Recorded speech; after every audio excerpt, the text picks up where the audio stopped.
Salut, moi c'est Louise. Je suis une enfant assez jeune, comme vous pouvez le voir. Je n'ai que 4 ans. Et j'ai été adoptée, car mes parents ne voulaient plus de moi, je n'ai jamais su pourquoi. Elle, c'est ma mère adoptive, Caroline. Elle est très gentille, elle s'occupe très bien de moi, et elle joue aussi avec moi. Mais évidemment, les années, ça passe très vite. On n'a jamais eu le temps de compter jusqu'à 3. Et que déjà 1 an est passé. Maintenant, j'ai 12 ans. Et je passe mon temps sur mon ordi car ma mère n'est jamais là. Elle est souvent au bistrot, boire, se saouler la tête. Je passe tout mon temps à jouer sur mon ordinateur ou alors aussi à regarder les mêmes chaînes de télévision qui passent. À manger. Heureusement que je sais cuisiner toute seule. Sinon, ça n'irait pas. Je vais aussi à l'école parce que l'école c'est très important. Et voilà. Et aussi je fais mes devoirs. Comme tous les enfants, par ceux qui ne travaillent pas, et aussi je vais me coucher. Je suis seule du matin au soir. Ma mère n'est jamais là. Un jour, j'ai décidé d'aller espionner ma mère qui était dans le salon.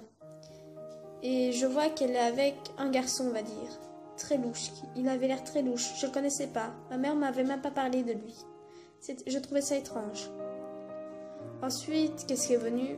Le bisou. Donc je suis remontée tout dans ma chambre, sur la pointe des pieds. Je me suis rendormie. Puis le lendemain matin, je ne pouvais pas m'empêcher de questionner ma mère et lui dire « C'est bien passé cette soirée hier avec ton amoureux que tu as embrassé, que j'ai jamais su. Quelque chose à ne jamais dire à sa mère. Parce que j'en ai eu vu de toutes les couleurs. » Elle me répondit « Écoute, je fais ce que je veux, alors ne dis pas ce que je dois faire. » Elle me frappa. Et elle partit. Moi qui pleurais parce qu'elle m'avait jamais levé la main sur moi. J'étais très triste. J'avais surtout peur. Elle avait bu de l'alcool. Ça s'entendait et ça se sentait. Alors je pris mon téléphone et je sonnai à la police.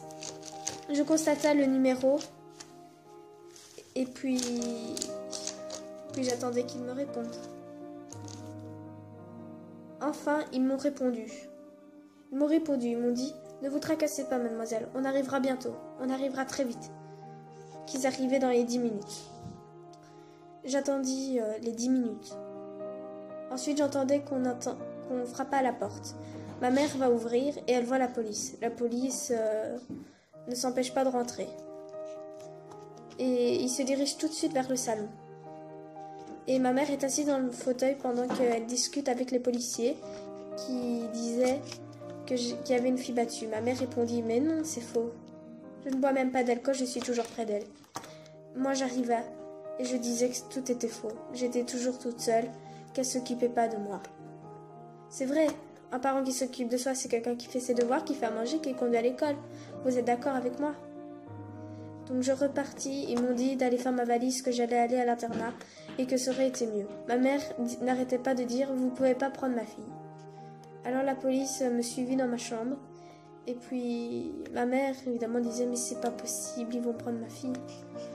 J'avais fait mes valises et je pleurais parce que je savais très bien que ma mère allait aller en prison et j'étais quand même triste pour elle. Mais j'étais quand même contente que j'allais vivre mieux. Mais j'avais quand même un peu peur. J'étais stressée.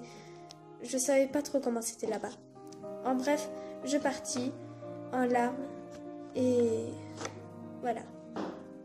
J'étais très triste. J'avais pas envie de voir ma mère partir en prison. On partit. Et puis je suis arrivée à l'internat. Il y avait une fille qui s'appelait Mélanie qui m'a accueillie et qui m'a dit « Tu es la bienvenue ici. Allez viens, je vais te montrer où est-ce qu'on dort. » Et puis elle m'a montré son lit qui était ici. Et puis elle m'a dit « Installe tes affaires, ne te tracasse pas. On se partagera des trucs si tu veux. On peut être amis. » J'ai tout de suite accepté. Alors j'ai installé mes affaires et voilà. Je n'ai pas pu empêcher non plus de prendre mon panier que j'aime beaucoup, qui est ma mère qui me l'avait offert quand j'avais 3 ans. Puis on discuta, on papotait. Ah, puis le maître de l'internat venait et disait « Allez vous coucher, il est l'heure d'aller dormir. Demain vous vous levez tôt. » Et puis il parta, il nous embrassait sur le front et nous dit « Bonne nuit. » Ça me faisait bizarre d'être bien traité. Puis il partit de la pièce. Oh, ça me faisait vraiment bizarre.